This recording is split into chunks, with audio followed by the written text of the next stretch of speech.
गावकऱ्यांनी स्थानिक पातळीवर हा विषय संपवलाय. काय पुढची भूमिका असणार? नाही, चांगलं झालं की आपल्या आपल्यातला वाद मिटला. शेवटी छत्रपतीचा सन्मान करणं ही आपली सगळ्यांची जबाबदारी आहे. छत्रपतींना आपल्या सगळ्या समाजाला एकत्र ठेवलंय आणि त्याच विचारानं आपण सुद्धा पुढे चालणं खूप गरजेचं आहे. खूप आनंदाची गोष्ट झाली. रात्री पण SP साहेबांनी सोलापूरच्या सांगितलं होतं की आम्ही बसून 100% मिटवणार आहेत. म्हणूनच मग आम्हाला जाहीरपणानं आपला दौरा टाकता आला नाही. परंतु कौतुक करतो मी सगळ्यांचं की पुढचे होणारा मोठा वाद ह्यो टळलाय. आता याच्या पाठीमागं कोण होतं, काय होतं हे पोलीस प्रशासनानं शोधून काढलं पाहिजे. परंतु खूप चांगलं झालं की हा वाद मिटलाय. दोन्ही बांधव धनगर आणि मराठा गुन्ह्या गोविंदांनी गावात नांदतील. फरांदे बाबांचाही मला काल फोन होता की तुम्हाला यावंच लागतंय. ते धर्मगुरू आहेत धनगर समाजाचे. आणि मराठा समाजाचा एक फोन होता की तुम्हाला यावंच लागणार आहे. आपण बसून तोडगा काढू. मी त्याच वेळेस बाबाजींना म्हणजे फरांदे बाबाजी आहेत त्यांना शब्द दिला होता की शांततेत बसून वाद 100% मिटला जाईल. वाद कुठेही होणार नाही. ते काय आता असते 4-2 असते, ते हुल्लडबाजी करते, इकडचे 4-2 तिकडचे 4-2. म्हणून एवढा मोठा प्रेमानं वागणारा राज्यात समाज मराठा आणि धनगर यांच्यात वाद निर्माण होऊ द्यायचा नाही या भूमिकेत मी 4 दिवसापासून सलग होतो आणि ते खूप चांगलं झालं की तो वाद मिटला. पण ते लक्ष्मण हाके म्हणजे हा वाद आधीच मिटला असता, गावाचा विषय होता. ते तिथे जाऊन आंदोलन करत होते, काल पोलिसांच्या अंगावर गेले. तर त्याचं सोडून विचारा काय ते जाऊन तिकडे. पण आता तुम्ही तिकडे जाणार आहे की नाही? काल तुम्ही ठरवलं होतं जाणार. नाही, आता मिटलं म्हणल्याच्या नंतर चांगलं झालं ना. आता काय जाण्याची आवश्यकता नाहीये. मिटलं नसतं तर मी शब्द दोन्हींना पण दिला होता, मराठा समाजाला पण आणि धनगर समाजाला पण. मी 100% येणार. आपण वाद होऊ देणार नाहीत कुठल्याच परिस्थितीत. धनगर मराठा तोडगा सन्मानानं काढला जाईल. धनगराचा सन्मान होईल, मराठ्यांचा पण होईल आणि छत्रपतींचा पण सन्मान होईल. हे सगळ्या तिथलं देवस्थान आहे खेलोबांचं, या सगळ्या देवस्थानांचा सुद्धा सन्मान करून योग्य तोडगा काढणार आणि हे शांततेत मिटणार. हे त्या दिवशी मी कालच सांगितलं होतं. त्यामुळे ते मिटलं. आता खूप चांगलं झालं. आता काय नंतर 1-2 दिवसांनी जाऊन मराठा समाजाची त्या गावातली भेट घेऊ आणि धनगर बांधवांची भेट घेऊ आणि त्या मला वाटतं फरांदे बाबाजींची आम्ही तिथे जाऊन भेट घेऊ. यापुढे तुमचं दोन्ही समाज बांधवांना काय आव्हान असेल? अरे बाबा, आव्हानाला नाहीच आहे ना काही. आमचं वादच नाहीये. लावला जातोय का काय अशी मला शंका आहे. लावला जातोय की काय? हे पुतळा विकणारा कोण याचा शोध घ्यायला लागणार आहे. मला माहितच नव्हतं कोण इथं काय, कोण पुतळा देतय का कोण घेतय का काय प्रकरण आहे. आता कोणी येणार फोटो काढणार आणि मी त्यांच्या सोबत हे म्हणणार, म्हणजे असे काहीतरी गैरसमज पसरायचे. माझं नाव वापरून विनाकारण मलाही कोणी डाग लावण्याचा प्रयत्न करू नये. दुसरं की वाद होतील अशा ठिकाणी पुतळे उभा करू नका यार. आपल्या राजानं जगासाठी लय केलंय. आपल्या बापानं जे केलं ते कोणालाच नाही करतात. होय, आमच्यासाठी प्राण आहेत छत्रपती शिवराय. आमच्या या आयुष्याला किंमतच नाहीये छत्रपती विना. आणि त्या छत्रपतींसाठी जिथं वाद होतील ना, माझं एक प्रामाणिक मत आहे, जिथं वाद होतील तिथं बसूच नका ना. विनाकारण तुम्ही असं वाद होईल अशा ठिकाणी बसवायचं म्हणजे हे काय. आता मला हे काही षडयंत्रच कळायला तयार नाहीये. काय षडयंत्राला केलं की झाला जाती दंगली. परत मराठा समाजाची पोरं आम्हाला फोन करतात की असं झालंय. अरे हे काही षडयंत्र आहे का? हेही मराठा समाजानं बघणं खूप गरजेचं आहे. आपल्यापासून दलित मुस्लिम तुटला नाही पाहिजे. आपल्यापासून बहुजन वर्गातला माणूस तुटला नाही पाहिजे. आपल्यापासून धनगर हे सगळे समाज, लमाणा समाज, जेवढे समाज आहेत हे समाज तुटले नाही पाहिजेत. मग हे मराठ्यांपासून तोडण्याचं कोणाचं काही षडयंत्र आहे का? हे सुद्धा मराठा समाजाने बघितलं पाहिजे, विचार केला पाहिजे याच्यावरती. आपला राजा आपल्यासाठी प्राण आहे. तिथं कॉम्प्रोमाइजच होऊ शकत नाही. तुम्ही पुतळेही बसवा, हरकत नाही, पण तुम्ही त्याच्या आडून काही कोण करतय का? आपल्या तेढ निर्माण करतय का? मराठ्यांच्या विरोधात दुसऱ्या जाती जात आहेत का? हे घालण्याचा प्रयत्न केला जातोय का? हे कोण करतय हे पण आपण बघितलं पाहिजे ना. का सगळ्याच अंगावर घ्यायचे? हे सुद्धा त्याच्यात खूप मोठं षडयंत्र असू शकतं असं वाटतंय. आणि त्याच्या शोधात मी तर 100% जाणार, 100% जाणार आहे. हे पुतळे देतय कोण? देणारा कोण? हे लोकांमध्ये गैरसमज काय? कुणीतरी याचा माझ संघ फोटो काढायचा, सांगायचं मी त्यांच्या संघ आहे. मराठ्यात गैरसमज जाणार पुन्हा. कारण बदनाम मी माझा मराठा समाज व्हायला ना, जाणून बुजून लोक बाकीच्या जातीचे लोक म्हणाले हे आमच्या मुद्दाम दारात आणून बसवायला लागले. बसवणारा बसतोय, मराठा समाज नाही बसवत. तेव्हा आम्ही तसं सांगत पण नाहीत कोणाला की पुतळा इकडे बसवा, पुतळा तिकडे बसवा. मी कधीही कोणाला सांगत नाही, बसाही म्हणत नाही आणि नको पण म्हणत नाही. माझं काम हे गोरगरीब मराठ्यांच्या लेकराला मोठं करणं, त्याला आरक्षण देणं, हे काम मी करतोय. म्हणून मी छत्रपतींचा पुतळा बसवाही म्हणत नाही, नाही पण म्हणत नाही. पण बाहेर मॅसेज वेगळे आहेत अशी मला माहिती मिळाली. बाहेर मॅसेज वेगळे आहेत ही मला माहिती मिळाली. म्हणून मी आता ते शोधात लागलोय की ही टीम कोण आहेत बाबा, पुतळा कोण विकतय, कोण कुठं नेऊन बसवतय, जाणून बुजून हे कोणी बसवलाय, असं काही आहे का याचा शोध घेतोय मी. शंका घेत नाही. कुणी बसवलाय भूमला, कोणी विकणारा हे बघायला लागलं ना. कारण दलित मराठा लागायला लागलं विनाकारण. अरे बस विकणारा कोण, बसवणारा कोण हे मला बघणं गरजेचं आहे. कळंबला तसंच झालंय जणू. आता अंजनगावला पण तसंच झालंय की पुतळा नेऊन बसवायचा आणि मग फोटो लावून द्यायचा. मग आता हे काही षडयंत्र आहे का? मराठ्यांच्या अंगावरती धनगर घालायचा, मुस्लिम दलित घालायचा, हे बघावं लागणार आहे. त्याच्या आडून कुणी आहे का माहिती आता ते घ्यायला लागल. जो कुणी विकतोय घेतोय यांची प्रामाणिक इच्छा असू पण शकते, पण याच्या आडून हा पण डाव आहे का हेही बघावं लागणार आहे. कारण हे कोण पुतळे विकतोय हेच मला आतापर्यंत माहित नव्हतं, माहितच नाही. आता त्याची माहिती घेतोय. पुतळे विकणारे कोण, घेणारे कोण, बसवतोय कोण, कशामुळे बसवताय, वाद व्हावा म्हणून का प्रामाणिक इच्छा चांगली आहे म्हणून, हरकत नाही. मग पण शक्यतो माझा हात जोडून म्हणणं आहे सगळ्यांना, तुम्ही वाद होईल अशा ठिकाणी पुतळे बसूच नका.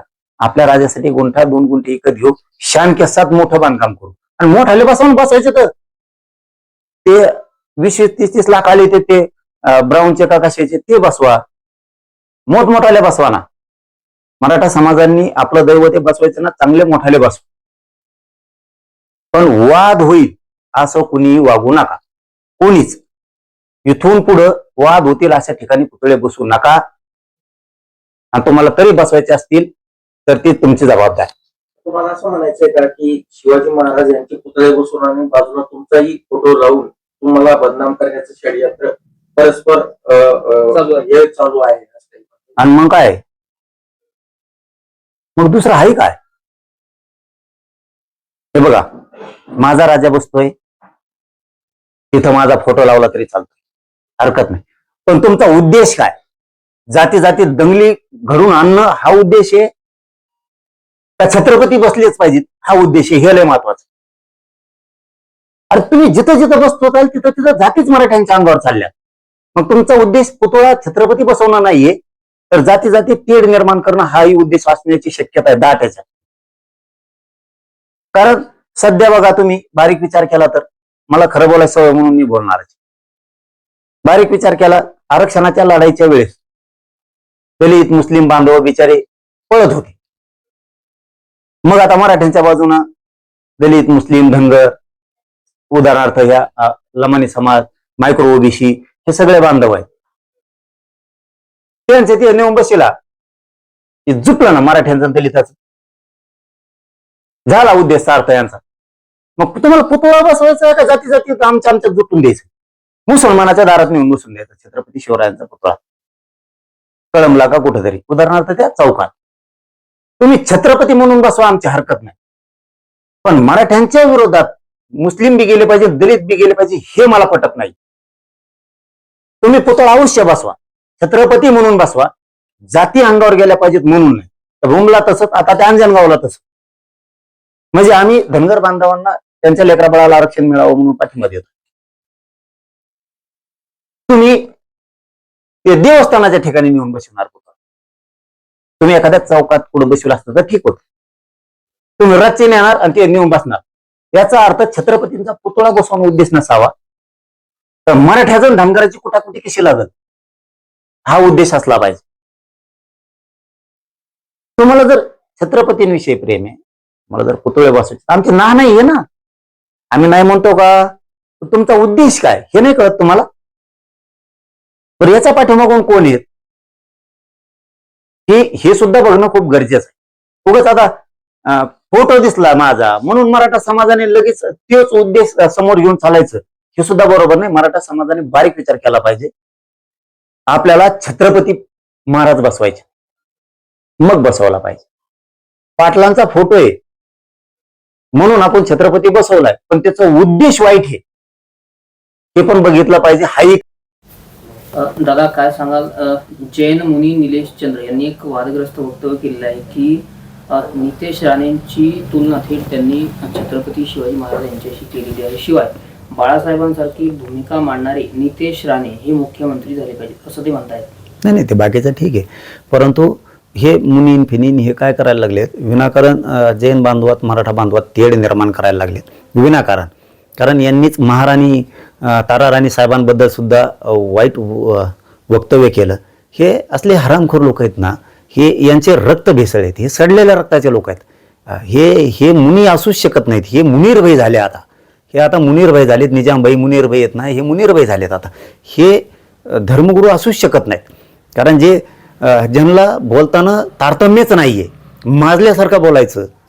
आणि जैन बांधव हे सामान्य चांगला माणूस आहे, तो समाज चांगला आहे, मराठ्यांचं त्याचं चांगलं आहे, मारवाडी समाज त्यांचं चांगलं आहे. हे विनाकारण वाद उफळून देणार आहेत. आता हे मुनीरभाई येत नाही, हे आता मुनी नाहीत, आता हे ऋषी फिशी नाहीत, आता हे 100% मुनीरभाई आहेत. आता हे पैदाशी रक्त तिकडचं आहे. हे गडूळ रक्त विनाकारण इकडे वाद निर्माण करणारे.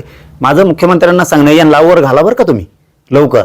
मराठ्यांचे पोट्टे जर बिघडले ना, तर असं फटकी त्यांना धरून मग आता शेवटी आमच्या दैवतावरती हे जर असं ताराराणी साहेबांबद्दल असं काय बोलत असतील तर आम्ही सहन नाही करणार.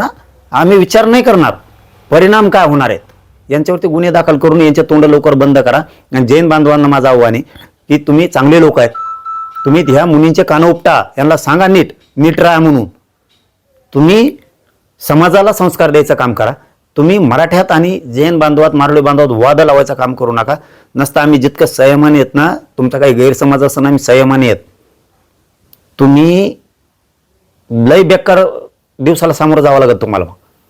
एकदा जर आम्ही सरकलं ना आमचं, तर आम्ही मागं पुढं मग बघणार नाहीत. मराठ्याला रस्त्यावर उतरायची वेळ सरकारनं येऊ देऊ नका. यांना थांबवा. ह्या मुनीरभाईला लवकर थांबवा, नसता मुनीरभाईचं कानपाड फुटल. हो, आम्ही राजांवरती आल्याच्या नंतर सहन नाही करणार. मग सहन नाही करणार. जे परिणाम भोगायची वेळ येईल ते भोगू, पण यांना मग नीटच करू आम्ही. पुतळे बसवणं हा उद्देश पुतळाच बसवणं आहे का जाती तेढ निर्माण करणं, मराठ्यांच्या अंगावरती सगळ्या जाती घालणं, मलाही बदनाम करणं, असं काय हाय का?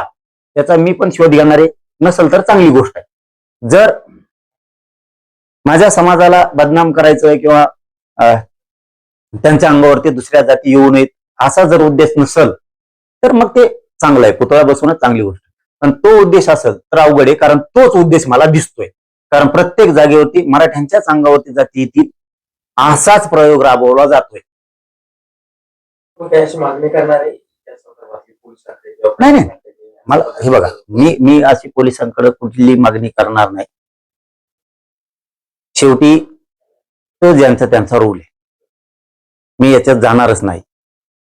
फक्त मला जे वाटलं ते मी केलंय. मला जे वाटलंय ते मी बोललोय की हे सत्य आहे की मराठ्यांना विनाकारण दुश्मन मानणारे लोक आहेत. आम्ही लय डोळ्यात सलतो लोकांच्या. आम्ही मराठ्यांनी काय नाही करून आम्ही मराठे मोठे होऊ नयेत म्हणून आम्ही खूप डोळ्यात सलतो लय जणांचे, प्रचंड सलतो. त्याच्यात ज्या ज्या जाती मराठ्यांकडून येत त्यांच्या मनात सुद्धा रोज भरायचं काम जर तुम्ही करणार असलात तर तुम्ही खूप वाईट गोष्ट करताय. छत्रपती बसवलेच पाहिजेत या मताचा मी ठाम आहे. पण त्याच्या आडून मराठ्यांच्या अंगावर दुसऱ्या जाती गेल्या पाहिजेत हे मला अजिबात पटत नाही. कारण माझ्या मराठी खूप डोळ्यात लोक चलतेत. माझ्या मराठ्याचे पोरं कधी अधिकारी व्हावं असं कोणालाही वाटत नाही. आमचं उच्च शिक्षण व्हावं असं कोणालाही वाटत नाही. आमचे पोरं पोलीस अधिकारी व्हावत, महसूल अधिकारी व्हावत, रेल्वेत जावं, आरोग्य विभागात जावं, इंजिनियर व्हावत, आमचे पोरं MBBS व्हावेत, आमचे पोरं MD व्हावत कोणालाही वाटत नाही. आमचेही मंत्रालयात कक्ष अधिकारी, सचिव, उपसचिव असले पाहिजेत. आमचे IPS IAS दर्जाचे अधिकारी असले पाहिजेत. आमचे SP कलेक्टर झाले पाहिजेत. ही होऊ नये म्हणून खूप लोकांनी देव पाण्यात बुडिलेले. आमच्या दिल्लीच्या संसदेत लोक असावं नसलेच पाहिजेत असं प्रत्येकाला वाटतं. आमचे सुखी संसार व्हावं असं कोणालाही वाटत नाही, कोणालाच. मग आता ही सगळी बाजू उडत असताना समाजाच्या लेकराच्या कल्याणाची, तरी पण ते तुम्ही जर असं काही करणार असलात, कोणाचं ऐकून म्हणतो आम्ही, कोणाचं ऐकून, तर हे चांगलं नाही. तुम्ही निव्वळ आणि निव्वळ छत्रपतीवरचं प्रेम आणि त्यासाठीच पुतळे बसवून असलात तर ते खूप चांगलं. पण कोणाचं ऐकून जर तुम्ही पुतळे किंवा असे वाद निर्माण करत असलात तर हे खूप वाईट.